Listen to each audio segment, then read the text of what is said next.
Okay, in this video, we're gonna talk to James Yeager again. We've seen him a few times on the channel. We're gonna talk about something a little different this time. So I'm not gonna tell you what it is. You got to stay tuned in to hear that. That's what's coming up next here on Survival on Purpose.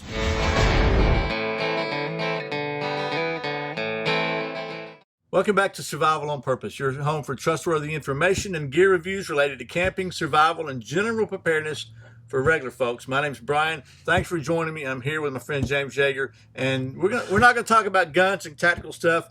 I thought recently you had an anniversary, right? Yeah. How many years was that? 24. So 24 years with his lovely wife Rebecca. I thought maybe we would ask James for some relationship advice. I don't know if that's good. What kind of advice would you have for somebody?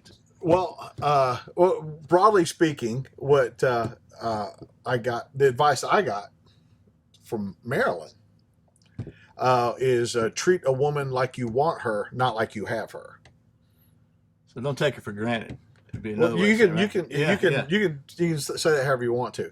Now, one of the other things that, like, me and my wife have never had a violent episode between us. We don't hit each other. We never have. We don't call each other names. We never have. Like, none of that ever, not once, nothing, except for one time she threw a glass of tea at me, but it didn't hit me. And she was apologizing while it was still in the air.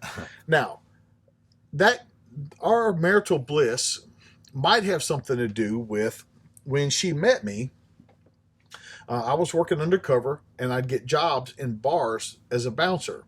And she has literally seen me knock women out. Like, she thought I killed a woman one night. And I think that before you get married, if your wife sees you just wholesale beat the crap out of a couple of women, it really sets the tone for the marriage. That may not be what you want to do in your relationship, but circumstances may vary. Ask her about it. She'll be like, "Yeah, I thought he killed that woman."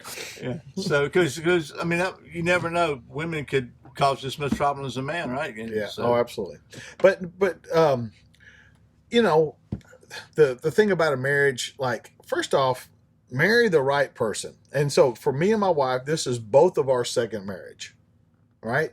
And I had what's what I call a starter wife, So it's funny because I've been married 25 years, 24 to Rebecca. Okay. Yeah. And so what I would say is, like, if you're thinking about marrying somebody, there are going to be warning signs that you shouldn't. I mean, in some cases, there are going to be warning signs. And for the guys that ignore those, like I did for my first one, when you ignore the warning signs, they will manifest themselves pretty quickly into I made the wrong choice. So it's like with anything else, you don't want to go buy the wrong gun. You don't want to marry the wrong woman. And if you are not 100%. I'm not using that just as a general number. I don't mean 99%. If you're not 100% happy with your fiance, she should not be your wife. And vice versa for you, for the three ladies that watch my videos. Sorry. Yeah. Because my son Luke, who is James has met several times. He's my cameraman when we go to these shows. He's about to get married, so he's way too young to get married. He should not be getting married. Well, he's going to get married. Well, he should not be getting married. He's got a good one too, I think. So. Well, we'll see. Maybe has he watched the Hot Crazy Matrix? He has. Okay, because that's some good. That's some good. I was going to ask you that's like pretty much prerequisite for marital counseling, right? Oh yeah, yeah. Watch that video. That's pre-dating counseling. Yeah. Okay. Yeah. That's way early. Yeah. Way early. Way early. Get in there. Absolutely. So, sorry. 24. That's probably his wife coming. Yeah. What are you talking about me for? Yeah. So 24 years. That's congratulations. I've been married 37 years, and there's you're old. I am old. Like every there's ups and downs. There's always been ups and downs, but it's my parents were married 50 years, something like that. So I guess it's kind of set the tone for that. But so any last minute advice for what do you do if you think maybe you've been married and I was like, oh man, what did I do? Well, here's the thing. Typically, what couples fight about is sex or money.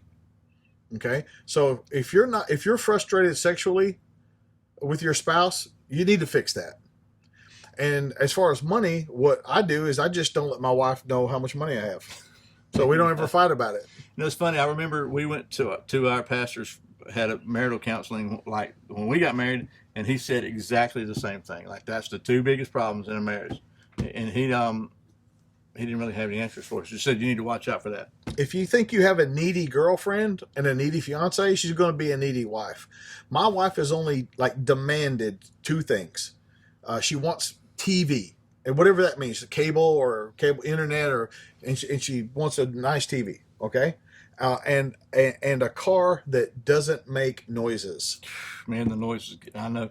But that's it. Like, that's it. She doesn't demand anything else from me. Like, and I take care of her. I don't just wait for her to complain about something. But like, as far as like things that we argued about, like being purchased, or that.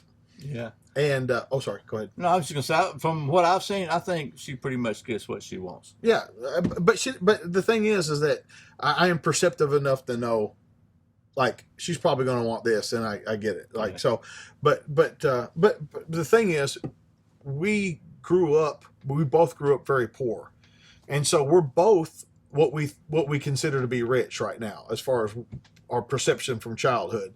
So she really is like, here's the thing, she's spoiled, and she knows she's spoiled. So we don't have any problems. Right. It's the chicks that don't know they're spoiled that are the problem. So, you ever heard of Jay Clower? I know. Oh, yeah. So, yeah. So, if you haven't seen, I won't try to do it because he does it better. Just listen to Jay Clower talking about the women's liver, because that's hilarious. He said, "Mama don't want her messing with the deal she got." So, right. Yeah. So, well. Oh, listen, Tim is Marcel Ledbetter. Really? Think about it. Oh yeah, yeah. I could. Yeah. Yeah. So you need to, Jerry. You need to search that one up on the old Google machine and check out Marcel, and then check out, see if you can find a video of Tim, and yeah. Oh, cool. Well, I know we got a lot to do. You're about to get ready for a live stream tonight, so it's just a burning question on. I know everybody that watches the channel has been wondering what James Yeager, James Yeager's advice for the lovelorn. So I really appreciate it, man. Thanks a lot. And as always, thanks for watching Survival on Purpose. We put out a new video every Friday and every Saturday, and sometimes those random videos. And hey, based upon James' recommendation, we started a Patreon Join channel. his Patreon and go to his Amazon store. Just check it out. It's at patreon.com/survivalonpurpose. And thanks as always for your support. Remember, survival's not an accident. Be prepared. I'll see you next time. 3, 2, 1. Okay, well, in this video, we're going to 3, 2, 1. Wait a minute. There's got to be a space between the 3, one. Go 5, 4, 3, and then your head 2, 1. Okay. And put this at the end like a hidden thing so they can. Welcome back to Survival. You didn't do 2, 1. Okay, but you said to do it in my head. You went 5, 4, 3 and started talking. You didn't do 2, 1 in your head.